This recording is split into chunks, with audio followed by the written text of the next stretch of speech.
the number one remarks to Angelus that it has been a considerable time since their last encounter. He then provocatively states that Angelus is the individual who consistently interrupts his elimination of ego monsters. Pointing a finger at Angelus, he asserts that if he hadn't interfered, he would have successfully killed her. Angelus erupts in a furious rage, declaring the number one to be nothing more than a ghost. Angelus then instructs Ignis to remain behind, emphasizing that she is not yet strong enough to defeat him.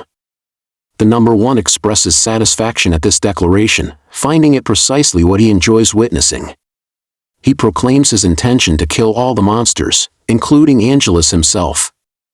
Angelus begins to advance towards the number one. Kalina observes a momentary pause in the rain, accompanied by a subtle vibration in the air. During that fleeting instant, she distinctly senses that their current location is, in fact, the zenith of the world. The two combatants approach each other. Angelus activates the skill Abandoned Sanctuary, while the number one simultaneously enables his status of automatic allocation at level 10. The number one charges at Angelus. He draws his weapon, and Angelus too has retrieved his. Both weapons collide, producing a loud, metallic clang. A bright flash illuminates the area, and the ground beneath them begins to crack and rumble violently. Ignis sighs, noticing that a single attack nearly rendered her unconscious. She knows she cannot afford to fall. However, Chloe suddenly takes hold of Ignis.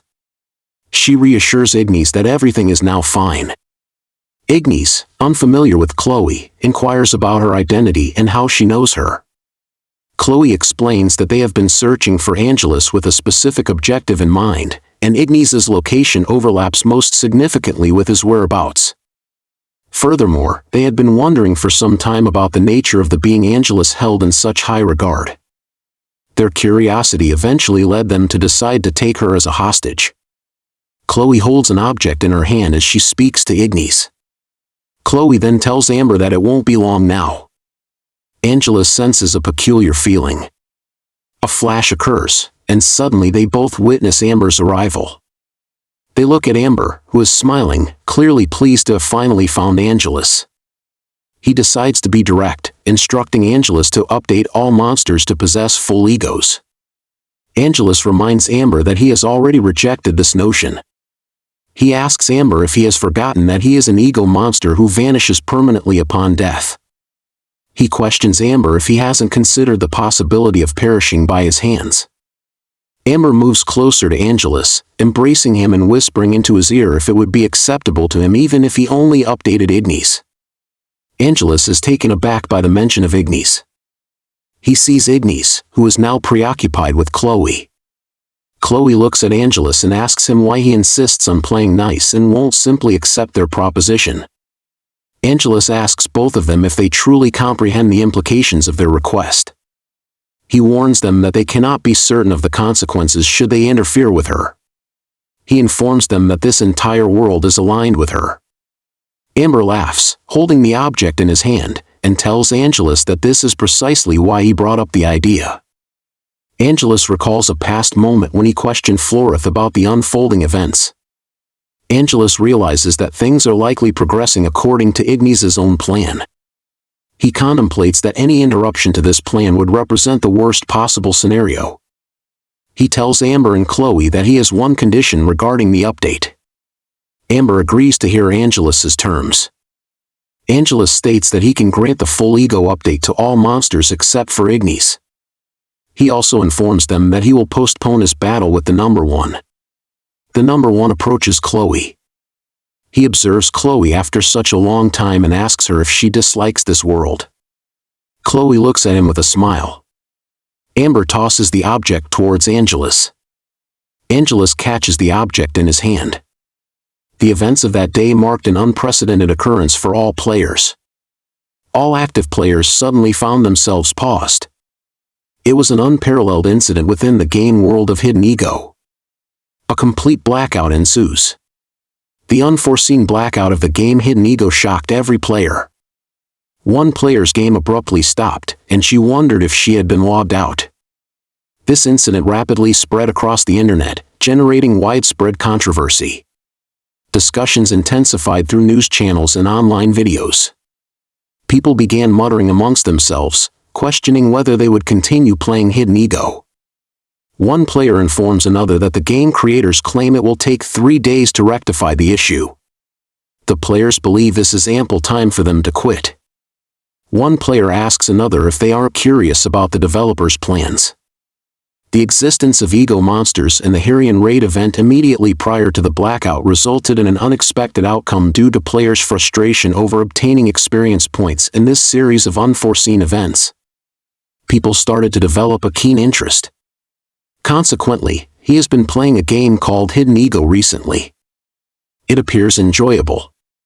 They begin to ponder if they should try it themselves. The monsters are conscious and possess egos. They ask each other if they don't think that game would serve as a valuable reference for their technology. Furthermore, people embraced controversy, with some even thriving on it. They know that ego monsters yield twice as much XP as common monsters. One player questions the others, wondering if this isn't part of the developer's strategy. The player suggests that the developers want to incite a conflict between the two factions. The player slams the gaming table, exclaiming that it doesn't matter if a monster appears human, especially when the operator is presenting such an opportunity. He decides to let everyone prepare for the monster slaughter event. The entire game world came to a standstill for a few days. Raindrops suspended midair. All humans had vanished, and the monsters were frozen in place along with the world. Ignis wondered if she was the only one capable of movement. She knows this situation is somewhat perplexing. The worst part is that she ultimately didn't manage to defeat him. Yet, after a moment's reflection, Ignis believes that this isn't the most confusing aspect. In fact, the most bewildering thing is seeing him through the Guardian's eye. She begins to ponder what he was thinking at that moment. Meanwhile, Angelus approaches Ignis. He calls out to Ignis, and she turns her face towards him. She observes that he, too, can move. Angelus perceives Ignis's childhood within her. He instructs Ignis to listen carefully, informing her that the final battle is 12 days away. He also tells her that this is the story's final chapter and that there is no hope for her if everything unfolds according to plan. However, if there is even the slightest deviation, he hands her a cube. Ignis is unfamiliar with the cube, so she asks Angelus about it. Angelus explains to Ignis that he won't be able to see due to the blackout. However, he assures her it won't last longer than 5 minutes. He expresses his appreciation for Ignis's commendable efforts. He tells her to hold on for a little while longer. He reassures Ignis that everything will be over soon, so she has no need to worry. They were not the only ones able to move freely in this place. The number one was absent.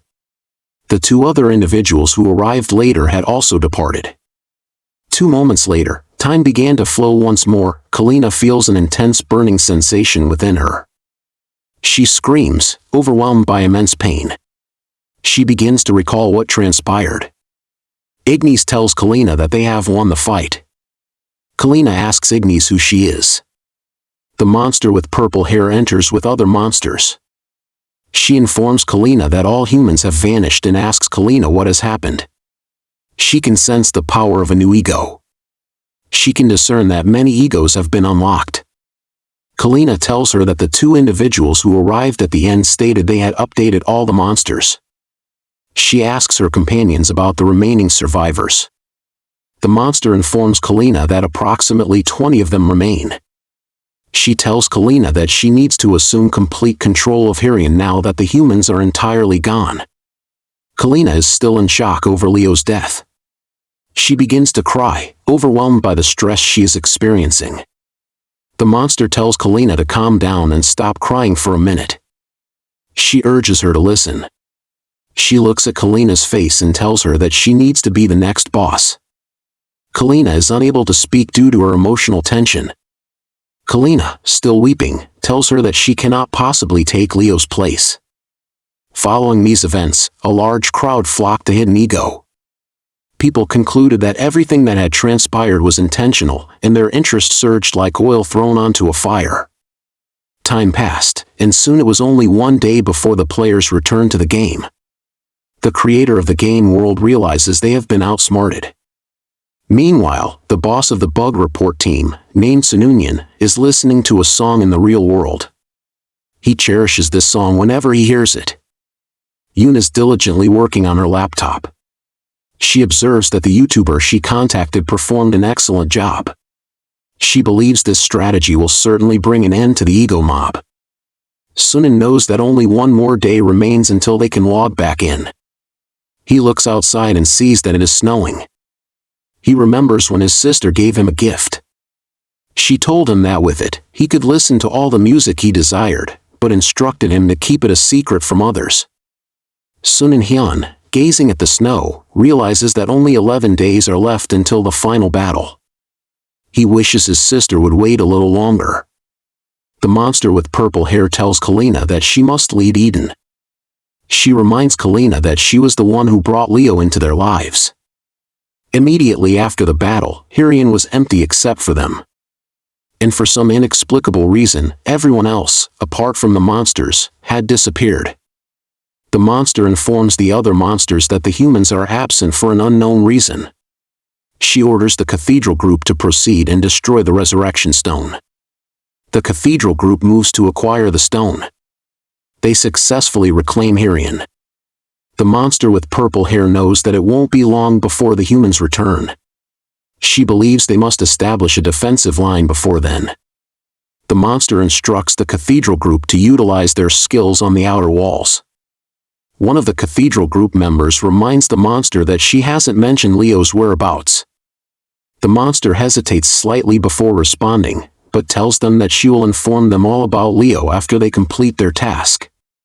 The monster with purple hair has realized that they are all beginning to harbor suspicions. If Kalina doesn't make a swift decision, the PM will lose its resolve.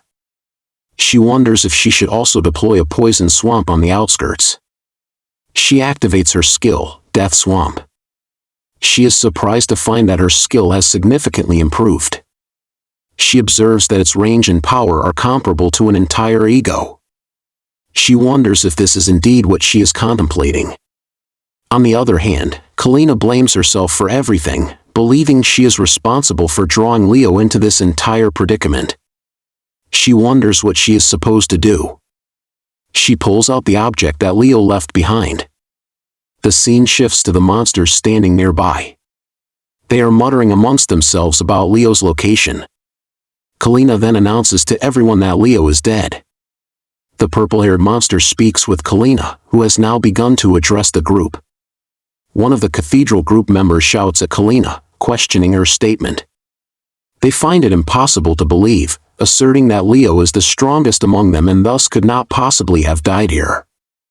Kalina explains to everyone that Leo's death is a reality, and because of it, they can reclaim Hirian. She tells them that this place is a symbol they earn through their combined strength. She passionately declares that they must protect Hirian at all costs. She then proclaims that she, Kalina, is the next head of Eden. Another day passes, and all players return to the game. They were initially in Hirian, but upon logging back in, they found themselves in the closest city. They have no idea what occurred. For some reason, players were respawned in locations far from Hirian. It felt as though they were defeated soldiers fleeing from a besieged castle. A human arrives, telling them they haven't lost yet. The players' fighting spirit is rekindled. The players observe that this individual is clearly seeking revenge. Meanwhile, Ignis and her group are sitting in the PM headquarters. While seated inside PM, Olivia tells Ignis that she has something to share. She informs Ignis that it is something Pallet is unaware of, but she wants both of them to hear it. She is about to tell Ignis when Ria suddenly appears. He asks them why they have returned to him. He inquires if their contract is still valid. Pallet confirms, informing him that this is precisely what they wish to discuss today. She tells him that they want to leave PM. Ria, after hearing her, asks for their reason for wanting to depart PM. Ignis explains to Ria that their method of protecting monsters differs from PM's. She cannot forget that feeling. She has sought answers everywhere but was unable to find them here at PM. Additionally, they cannot locate the number 1, no matter how diligently they search. Ria understands their logical points. He tells Ignis that if their hearts are no longer invested, there isn't much he can do. However, he advises her to be cautious, as more and more players will begin targeting monsters. The inherent curiosity of humans, he notes, often leads to violence. Ignis doesn't understand why he suggested caution. On that same bright, sunny day, Ignis, Palette, and Olivia emerge from the PM office. Ignis asks Olivia what she wanted to tell them.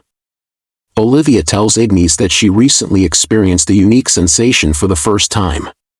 She asks Ignis if she remembers what happened at Cynthia's castle. Ignis confirms that she recalls everything that transpired in Cynthia's castle.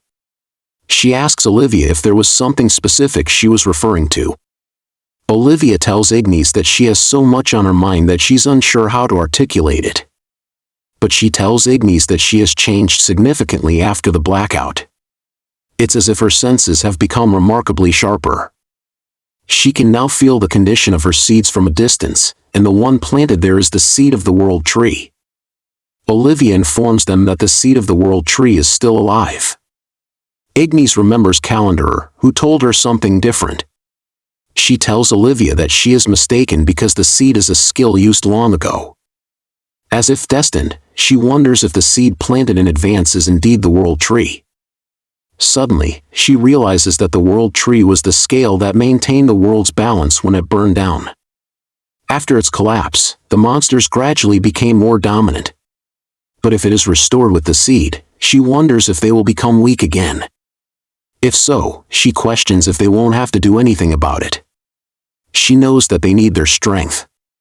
Palette tells Ignis that she understands what she is trying to convey. As monsters, they cannot view that as a positive development. Ignis agrees with her, acknowledging that it is a miserable fate to be the ones burning the world tree.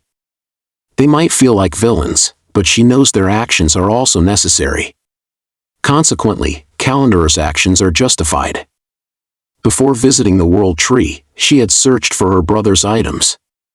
If she did that to defeat humans, she wonders if this is what she has been hoping for all along. Olivia questions Ignis if she has forgotten, reminding Ignis that she is striving to create a better world for her brother. Ignis had indeed forgotten, and after listening to Olivia, she remembers her desire to change the world for her brother. She realizes she wouldn't be setting a good example as a big sister in that way. So she decides to see if she can find an alternative path. Palette shares the same sentiment, emphasizing that their approach is crucial. She tells Ignis that it won't be too late to make a decision after they arrive. Palette requests permission from Ignis to conduct a test before they depart. Olivia and Ignis listen to Palette, though they have no idea which test she is referring to. Conversely, Ria takes a deep breath, relieved that those repulsive monsters are finally gone. He had brought them in, believing they would be useful, but he was mistaken. He had not anticipated her to eliminate numerous members of Bug Report and embark on such a rampage in Herion. However, he believes it no longer matters because they have already achieved their objectives. Bug Report had identified the duo early on, along with their plans. They had underestimated the players. The ego monster hordes he has amassed will soon be annihilated. He reiterates that human curiosity often leads to violence. He asks the Bug Report representative if he is correct. The Bug Report guy tells Ria that it doesn't matter how excellent the ego monsters they have painstakingly created are ultimately, they are just cheap experience points. Sunan believes that now that they have been revealed to the world, it won't take long for them to be attacked, regardless of their strength. Alice has overheard their conversation. She cannot believe that PM is allied with Bug Report. The scene shifts, and Ignis asks Palette what she wishes to test. Palette explains that she believes the powers of their egos have significantly transformed, and that is what she wants to investigate. In Herion, she experienced the sensation of gaining an ego. If that indeed happened, she thinks they need to uncover more information. A flash begins to surround Palette. Palette realizes that she is correct, and they have indeed acquired an entire ego. The system notifies her that she has awakened the tenacious rabbit knight. Palette observes that this is precisely how it was during the last awakening. And although they were at full power, it only lasted for an hour. Olivia understands that it's the same as when they faced Calendarer. They could only maintain it temporarily with Ignis' assistance. Ignis realizes that all the monsters had their egos unlocked except for her. She admits that what they said then proved true. She wonders who would have believed they were speaking the truth. Olivia is excited to learn that the same thing has happened to her. She knows this will be a significant advantage. All monsters are gaining full egos, and Ignis reflects that many things have transpired so quickly. But something tells her that he would know something. And by the time they found out, there were no portals close to Cynthia's castle. It was too late to turn back. Palette yells at Ignis as she carries Olivia and Palette and begins to fly. Palette tells Ignis, as she had already informed her, that she disliked this idea. Ignis smiles and informs them that they cannot help the fact that there are no nearby portals. Olivia begins to vomit. Palette looks at Olivia, who is in distress. After traveling for some time, they ask Ignis whether they have arrived. Ignis lands on the ground, setting both of them down. She asks them if this is Rook's Pelio castle. She then understands why the nearby portal was closed. All the castle players had vanished without a trace. Ignis asks them about the location of the seed. And Olivia confirms its presence there. She informs Ignis that the area was the plaza where they fought Cynthia. Olivia and Palette look at the gatekeeper of the World Tree, whose name is Raffle. Raffle is sitting there. He has not seen them for a very long time. Olivia asks Raffle if he is not a monster. When the World Tree falls, monsters grow stronger, implying they will become weaker if he protects them. They did not intend to win by disrupting the world's balance. However, they needed answers to their doubts. Raffle realizes that they only comprehend one side of the story. He informs them that initially, monsters do become more potent when the World Tree collapses. However, there is an upper limit to that growth. He lets them know they all became stronger, but something feels more comfortable internally. He asks them if they don't feel the same. He tells them that they will reach a limit if they grow infinitely stronger while the balance is lost. He explains that their reason is entirely extinguished when a monster reaches that limit, and they then live solely according to their instincts. For ego monsters, the extinction of reason signifies the death of their ego. Ignis then understands Calendarer's true intention when she burned the World Tree. Ignis realizes that Calendarer desired monsters to live according to their instincts. Raffle approaches Ignis and informs her that her mother, Florith, said the World Tree emerged after the beta phase. Ignis is surprised to hear this. She asks Raffle if her mother indeed said this. The savior of ego monsters who had been active since the beta days. She wonders if it was him. Ignis remembers the savior of ego monsters who had been active since the beta days, and this aligns with the advice the being resembling her mother gave her when she went to rescue the ego monsters with Palette. She recalls the words of the individual who instructed her to fulfill the duties of a guardian. Raffle tells them that if he protects the seed, he can bring his mother back to life. Palette asks Raffle if he means that the mother of the World Tree, who had previously helped them, will be resurrected. She asks Raffle if they must protect the seed of the World Tree for the sake of the ego monsters. They know that the power is already advanced. When they are filled with that power, they will break. Raffle tells them that he could not venture beyond the World Tree, but they are all responsible for failing to stop Calendarer. Palette asks Raffle if he is asking them to help protect the seed. She asks Ignis for her thoughts, and Ignis decides to cooperate with them. Olivia is happy to hear Ignis's answer. She remembers that Raffle had previously assisted them. Raffle believes that this recent development is positive, and they will be allies from now on. Raffle then tells them that they must now protect the seed of the World Tree. A man who is a companion of Glow watches Raffle from a distance. He reads Raffle's lips and understands what he just said. The man tells Glow that he has a feeling this battle will be enjoyable this time. If this world tree's seed is crushed, the ego monsters will be doomed. They have significantly disrupted his money-making endeavors, so his hands are already itching for a fight. The man tells Glow that he came here upon hearing the news that Cynthia had abandoned her castle, and it turned out to be a very productive day. The man asks Glow if he intends to clear the karma quest. Glow thinks that those irritating ego monsters will eventually disappear. He tells the man that he can resume making money and exact revenge on Ignis. They decide to stir things up a bit. Alice cannot believe PM and Bug Report are on the same side. She came here to protect monsters. She questions herself about what she has been working for until now. She knows that the enemy has occupied Hirion. They will face trouble if they leave it like this for too long. Ria also concurs, knowing that it symbolizes the struggle they managed to win. Their morale will increase, and monsters from other regions may arrive as reinforcements. The Bug Report representative believes that in this scenario, there is only one solution: they must reclaim Hirion.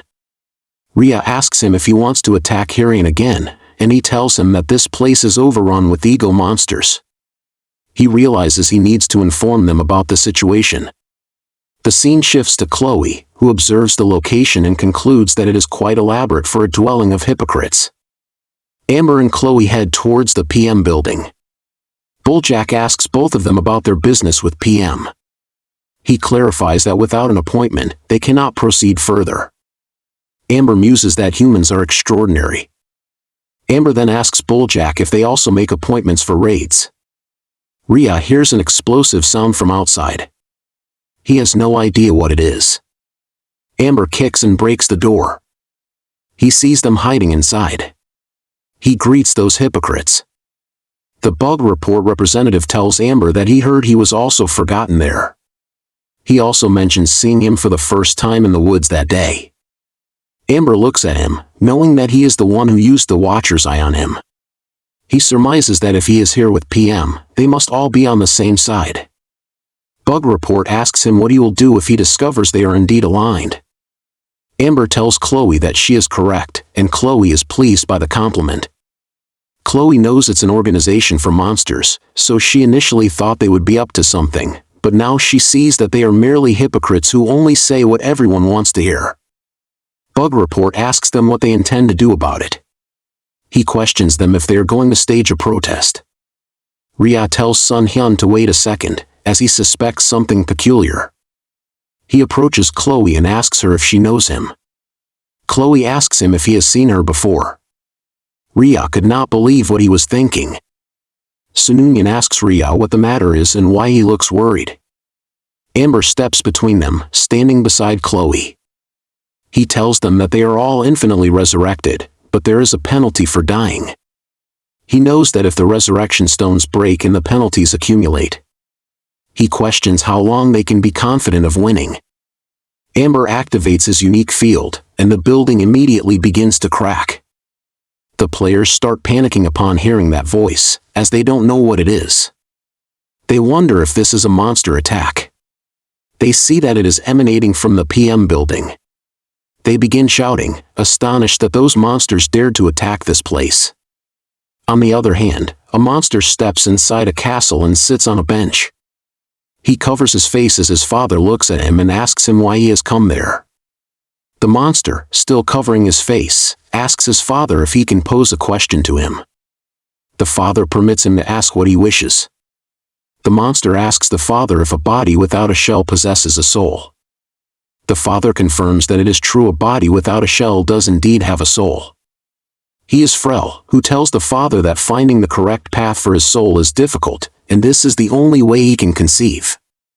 He removes his clothes and reveals his face to his father. He informs his father that he came to destroy the resurrection stone.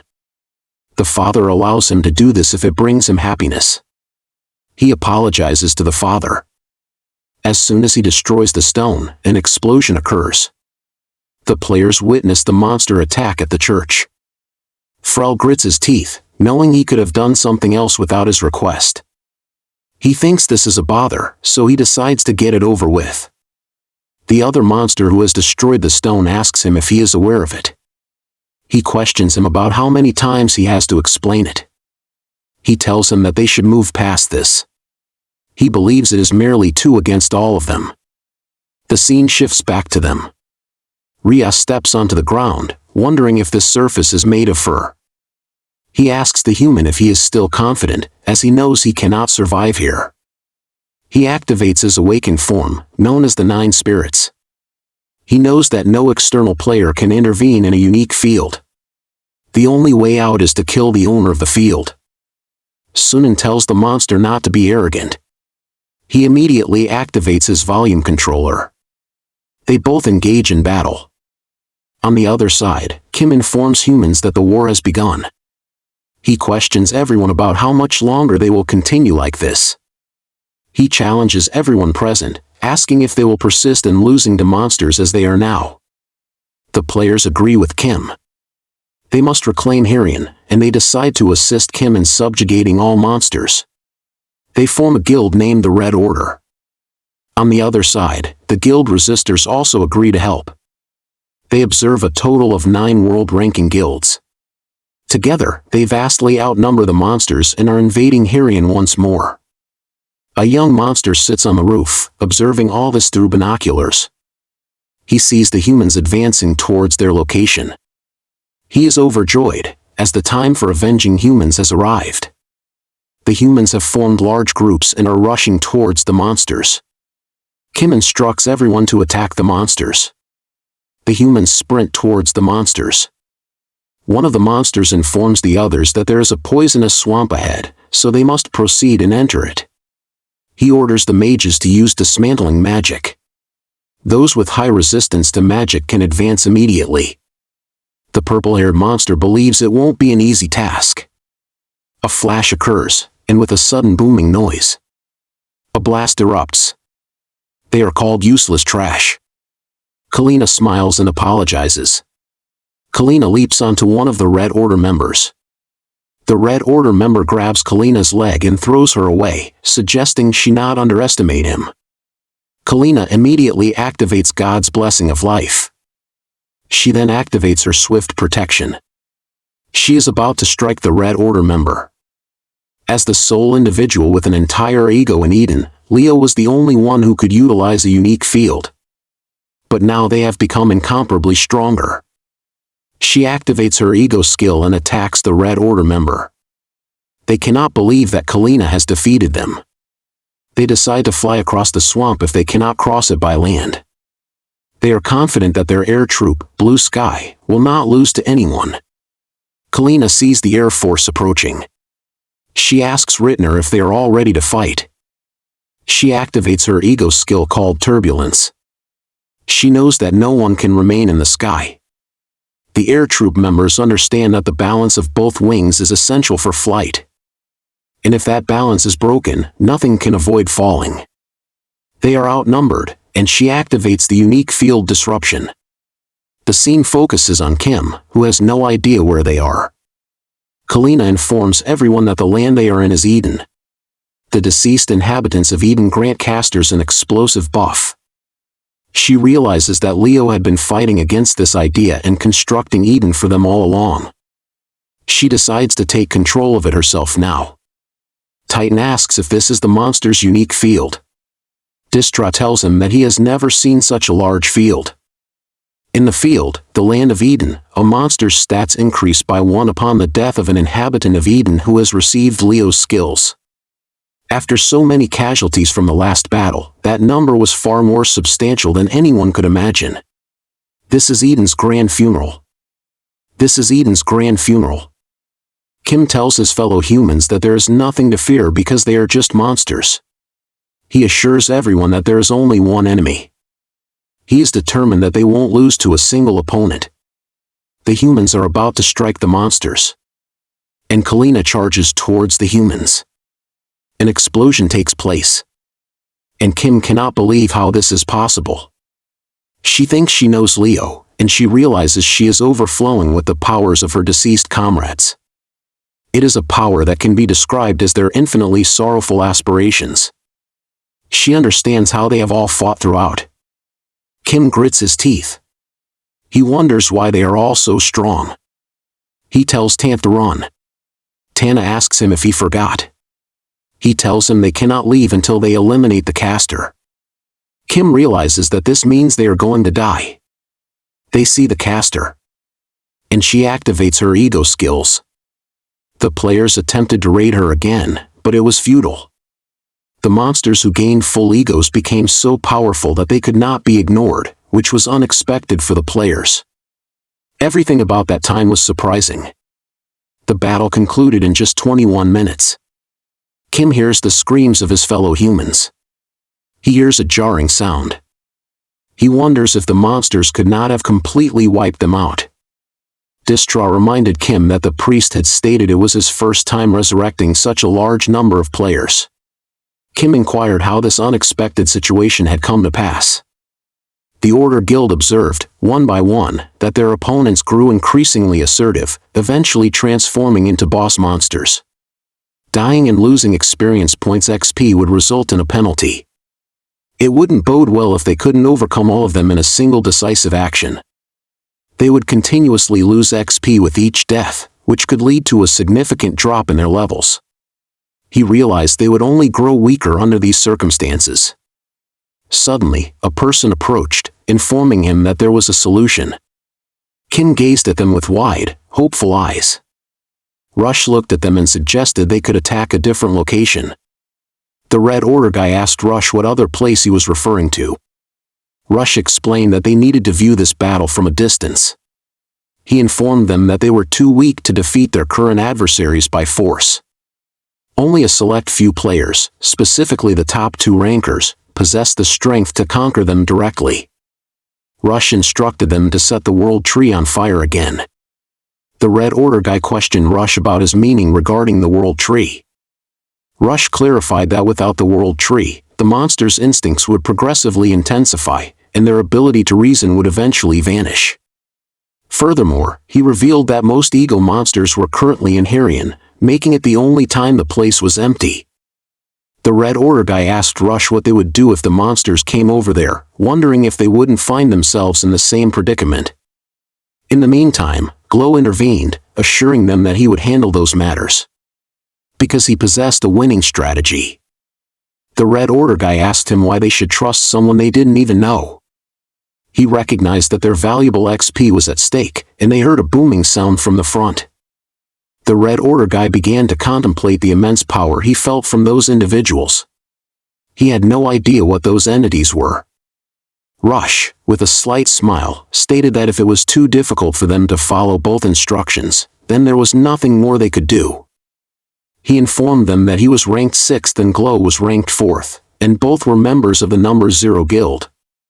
The Red Order guy asked them if they were indeed the mysterious, top-ranking Number 0 Guild members. He then believed that they could now win this battle. Rush, Glow, and many other players made plans to raid Rook's Pelio. Reese laughed upon learning of their plan. He remembered that Agnes had given him a substantial amount of gold so he could provide her with something within the house. The scene then transitioned to Rhea, who had entered an unknown place. He began to wonder about the high-pitched sound he was hearing. It started to feel incredibly unsettling to him. He then started to perceive hands reaching out, which terrified him. Blood splattered onto him. Later, he began to see a girl on a screen. But suddenly the screen distorted and crunched. Rhea started screaming uncontrollably. Horrific videos played on a loop, and that piercing, high-pitched sound tormented his mind. This torment continued for 20 minutes, and after that harrowing experience, the leader of PM, Rhea, lost his sanity. Rhea told them to wait for him a little longer. That particular story was connected to events in the past. It was a frigid winter's day, and a young boy and girl stood together. The boy and girl were still very young, yet they carried far more intricate and painful pasts than their peers. The question arose as to when their world truly began to collapse around them. Was it when their father's business failed, leaving him burdened with an insurmountable debt? Or was it when he failed to conquer the world's despair and ultimately chose to end his own life? Or could it have been when their mother began to touch them in an inappropriate way? Was it when the boy's blood spattered on their family photograph? or when they became ill after consuming spoiled food. Perhaps their mother already knew that their world had effectively shut down. When she fully comprehended that her life was a continuous cycle of unending suffering, the children's mother made a crucial decision. The mother asked her children if they wished to go and die together. That's when the mother perceived something in their eyes. She wondered if it could have been some lingering attachment to life, or perhaps the innate instinct to survive. It might have been mere innocence, or perhaps the boy and girl were simply too young to fully grasp the gravity of the situation. As if convinced by what she saw, the mother then departed from their home, abandoning the children as well. The question arose as to what message she had truly left them when she vanished so abruptly. The most crucial aspect was whether she had shown them utter despair, or if, immature as it might seem, she was arrogantly challenging them to survive in such a cruel world. And so, the boy and the girl ultimately had to leave the small, rented room that reeked of alcohol and garbage. They returned to their initial question: when did the boy and girl's world truly shut down around them? Well, with nowhere else to go, they began their search for a new home. And what they discovered was a gathering place specifically for runaway youth. Verbal abuse and insults were considered somewhat of a daunting ritual to gain acceptance and get their foot in the door. And the girl endured significant hardships for the sake of her little brother. The question lingered whether the girl's earnest efforts had indeed yielded positive results. They shared a tiny room that both the boy and girl utilized. However, a considerable number of runaway youths quickly came to regret their decision. This was primarily because the world proved to be far more merciless than they had initially anticipated. Nevertheless, the girl did not give up. Everything she did was for her little brother. Moreover, to survive, she desperately needed money. So, with the assistance of her group, the girl managed to lie about her age and began to work. She battled against the biting cold wind in the mornings to hand out flyers. At night, she diligently scrubbed barbecue grills until late hours. Still, the girl was content to endure it all. Her younger brother was her sole source of unwavering support. The girl also did not neglect her responsibilities within the group. It wasn't every day, but she did provide them with food occasionally, and people began to be captivated by something inherently radiant about the girl. Perhaps her diligent hard work resonated with them, drawing them toward her. They began to help one another, effectively becoming each other's new family. Everything seemed as if it was finally going to work out perfectly. One day, they discovered a letter stating that they must return one more time. The chilling question of when the boy and girl's world would collapse around them again resurfaced. It was approximately 3 months after the death of their parents. Their parents' passing was discovered quite late, meaning the boy and girl were only found after that extended period. The middle-aged man in the suit spoke to them with a tone of deep concern. The middle-aged man asked the girl if she had relinquished her inheritance. He was referring to the enormous debt that their parents had left behind. Of course, the boy and the girl were too young to fully comprehend the intricate financial facts. Because the death of their parents was discovered so late, it took a considerable amount of time for the government to locate the children. The results of this delay were catastrophic. To avoid inheriting their parents' crushing debt, the children accompanied the middle-aged man to various legal institutions. However, their request was unfortunately dismissed. Firstly, they had far exceeded the application deadline by a wide margin. The meager amount of their parents' money, which they had used for living expenses when they initially left home, became a contentious issue. For various compounding reasons, they ultimately incurred an absolutely staggering amount of debt. The middle-aged man appeared deeply sorry for them as he handed them a business card, instructing them to contact him if they ever required assistance. They were now trapped in a lifetime of seemingly insurmountable debt. They had no idea how many flyers one would have to distribute to repay such a sum. How many barbecue grills would one have to scrub to raise that much money? It was then that the girl truly began to understand how her parents had lived their lives. The overwhelming despair was simply too much for the young girl to bear. It was around that time that the boy began to cough. At first, they suspected it might simply be a cold, given that it was winter. The girl took the boy to the doctor. His condition proved to be far more serious than initially expected. And they began conducting numerous tests on him, but that only brought them further into a state of hopelessness. The doctor informed the girl that her brother had a severe heart valve disease. The girl couldn't believe this devastating news because her brother had never exhibited any symptoms previously. The doctor told her that he must have experienced symptoms such as shortness of breath and chest pain. He believed her brother must have deliberately hidden it because he didn't want to cause her any worry. Tears streamed down the girl's face. Her heart was consumed with profound sadness and regret. A bleak sense of utter hopelessness and helplessness settled over her. She didn't know where to begin to unravel this situation, which felt like a tightly knotted bundle of thread. The scene then transitioned. Next, everyone was informed about the latest developments concerning Hidden Ego, which was set to be the largest online game ever released in South Korea. The development schedule indicated that it could be launched as early as this year. In the midst of a shabby back alley, the girl stood motionless. In her hand was a flyer she had acquired from somewhere. She had made a firm decision. In the end, she volunteered for the clinical trials. Snow was gently falling outside the hospital room. That day marked the last time the boy saw his beloved sister. His sister entered the hospital room and asked her brother how he was feeling at that moment. She surmised that her brother was still not feeling well. She told her brother it was time for her to go to work and assured him that she would return soon. Her brother, to her surprise, called her an idiot. Her brother asked her if she intended to earn money to feed everyone again while working tirelessly like a dog just to pay his medical bills. He suggested that she take a good look at herself and told her she should be more concerned about her own well-being. The girl asked her brother what he was talking about, emphasizing that she was doing it all for him. Her brother angrily yelled at her, asking when he had ever requested her to do that for him.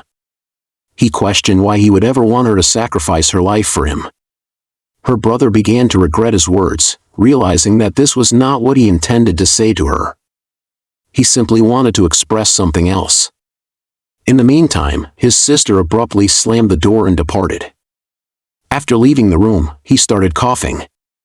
And the girl began to cry, realizing that she no longer had any other viable option. She was running a little later than usual today. Sun and Hyun observed the girl distributing flyers among the people. He began to step toward the girl. He sensed something was amiss. So he decided to follow the girl. The girl got into a car that had arrived to pick her up. Sun and Hyun was surprised that a car had come for her. He wondered where she was going so late in the night. As the girl sat in the car, Sun and Hyun observed the scene with wonder. He hailed a taxi and got into the cab. He instructed the taxi driver to follow the black car where the girl was seated. A man who was in the same car as the girl told her not to worry too much because they were merely taking organs that she didn't need. He assured her that it wouldn't hurt at all and the surgery would be over before she even realized it. The girl asked the man if her organs would be donated to sick patients. The man confirmed her question and further informed her that she could return home after a simple clinical test, and all her debt would be repaid so they could begin a new life. The car veered off to another side. Sun and Hyun observed that the car had left the main road and met up with another vehicle in a vacant lot. He thought he had positioned himself quite far away, so he didn't believe he would be caught. He noticed that two cars were parked facing each other, and he wondered what they were about to do. He realized that he had to monitor the situation and bring her back safely. He remained standing there, intently watching what was unfolding. A guy exited one of the cars and asked the other to report on the girl's condition. The man told him that the girl was not in a bad state. He urged the guy to hurry up and take the girl with him to conclude their operation for the day. They took the girl out of the car and handed her over to the guy as promised. Hyun saw that she was unconscious. He clenched his teeth, unable to believe what was happening before his eyes. He remembered when the girl had extended a helping hand to him and had been so remarkably kind. He rushed toward those individuals, knowing she had a brother waiting for her at home. The scene shifted again, and Hyun was lying on a hospital bed. Yoon asked Sun and Hyun what had happened to him. Hyun abruptly sat up in a hurry. Yoon stopped him from getting up, warning him that his stitches would rupture. Sun and Hyun began to cry. He told her that his friend had been kidnapped. Yoon was shocked to hear about her friend's abduction. Meanwhile, the doctor went to that girl's brother and asked him how he was feeling. The brother informed the doctor that the pain was bearable, but he asked for more time to pay the medical bills. The doctor told him that he had come to speak to him specifically because his hospital bills had been paid in full. He informed the boy that an anonymous organization had helped him. The boy was utterly shocked by the news, as he had never anticipated such an occurrence. The creator was smirking, having planned to make the girl the prototype for that world. Since they already possessed the boy, they could construct masculinity with his soul, and utilize her soul to build femininity. The girl was lying on the bed, her eyes closed, drenched in sweat.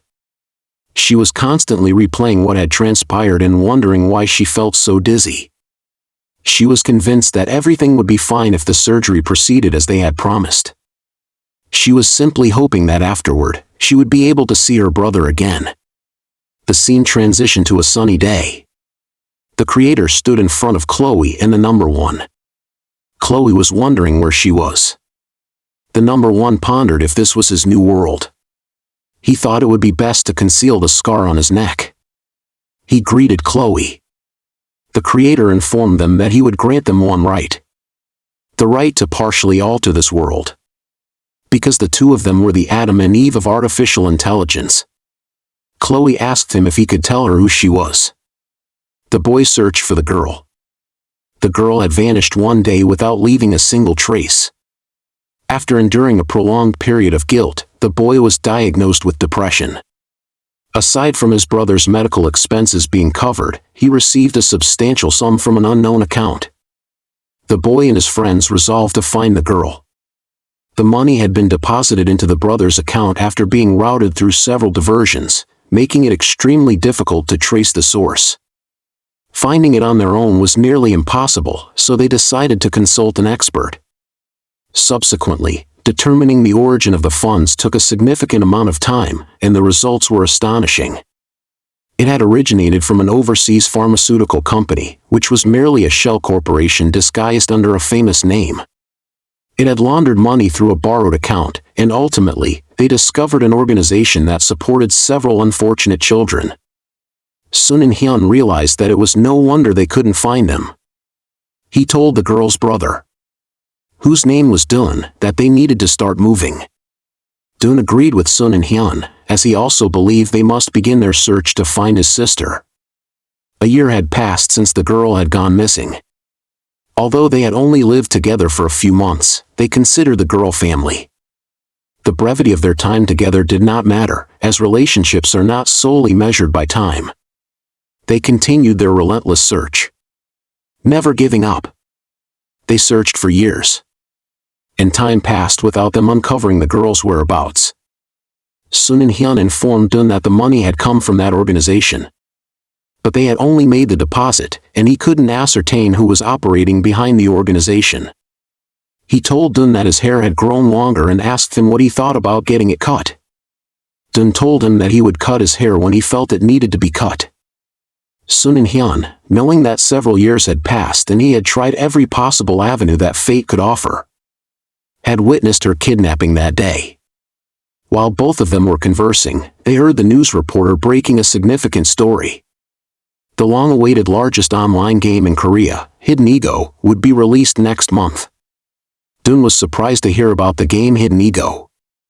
Sun and Hyun asked Dun why he looked so perplexed and what he was thinking. He asked Dun if something was wrong, and Dun questioned Sun and Hyun. He didn't find this strange because no one knew anything about the game. There was no information about the game company, its affiliation, or the funding sources. Sun and Hyun thought that remaining so mysterious had made them controversial. It had piqued people's curiosity, and Dun requested a favor from Hyun. He asked him to investigate that game for him, and Sun and Hyun was surprised to hear such an unusual request. In the meantime, Yoon rushed in. She informed them that she had finally uncovered it. She told them that they first partnered with the pharmaceutical company through clinical trials, but that company was a shell corporation financed from elsewhere. Those funds were then funneled back to a National Child Protection Foundation, being laundered several times in the process. These individuals were incredibly thorough. At the very end, the funds were confirmed to have been used for the initial development of Hidden Ego. Sun and Hyun realized that they were meticulous. He understood that apprehending them with standard tactics would be impossible. It reminded him that the game's beta testing was set to begin tomorrow. There was something truly unique about the game. They had discovered the existence of ego monsters, but the artificial intelligence was excessively advanced. This was to say, it was technology that should have been decades away from a time when even the meaning of virtual reality was not adequately established. Sun and Hyun knew they didn't possess a sense of smell, but they could feel things, and the monsters exhibited something akin to emotions. He wondered what they had been studying, and then they decided to conduct a few tests. First, they captured a monster suspected of possessing artificial intelligence. They posed numerous questions about religion, God, life, and ethics. Additionally, they inquired about the meaning of life, emotions, and the soul, as well as what they did and did not comprehend. Also, this world, and finally, family. The monster told Sun and Hyun that they did not possess that kind of value. Sun and Hyun realized that they lacked some concepts that any human would understand. One of which was the concept of family. They knew how to imitate or define it, but they didn't truly grasp it. That was when he developed a shocking hypothesis. He learned about clinical trials, kidnappings, funding from pharmaceutical companies, and excessively high artificial intelligence. He wondered if it could be what he suspected. PM, which stood for Protecting Monsters, received information that it was founded by her little brother, Dun. It was a cover group for investigation, created under the guise of cooperating with ego monsters. On the contrary, Bug Report was a group headed by Sun and Hyun that actively hunted ego monsters. It was a group established for a specific purpose. Both groups shared a common overarching goal: to make the world aware of ego monsters, disrupt the status quo, and destroy whatever was most cherished by those who had created this world. If all the lab rats in the giant experiment were eliminated, they would be forced to reveal themselves. They knew that the creators were operating behind the scenes, conducting this experiment for some hidden objective. But things wouldn't go their way, and all of this was done to find one member of the family, Dun.